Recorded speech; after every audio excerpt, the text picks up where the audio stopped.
धेरै धेरै धन्यवाद दिन चाहन्छु र आजको यस कार्यक्रमलाई रेडबुलले टाइटल स्पोन्सर गरेको भएको छ। उहाँहरूको प्रस्तुति पनि तपाईँहरूमा राख्नेछौँ।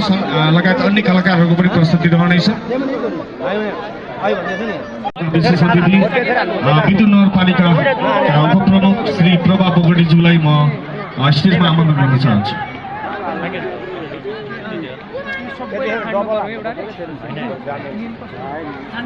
धेरै धेरै धन्यवाद दिन चाहन्छु र आजको यस कार्यक्रमलाई रेडबुलले टाइटल स्पोन्सर गरेको छ। फेरि पनि रेडबुललाई धेरै धेरै धन्यवाद र सँगसँगै यहाँलाई अन्तिमसम्म हाम्रो प्रस्तुतिमा रहन आग्रह गर्न चाहन्छौँ। आजको लागि हाम्रो भावी चाहिँ पुस्ताहरूमा हस्तान्तरण गर्नको निम्ति चाहिँ यो गोसाइँकुण्ड युवा क्लबले महत्त्वपूर्ण भूमिका खेलेको छ। सबैमा फेरि गोसाइँकुण्ड युवा क्लब परिवारलाई हार्दिक नमन गर्न चाहन्छु र उत्तरगाई गाउँपालिकाले यस कार्यक्रमलाई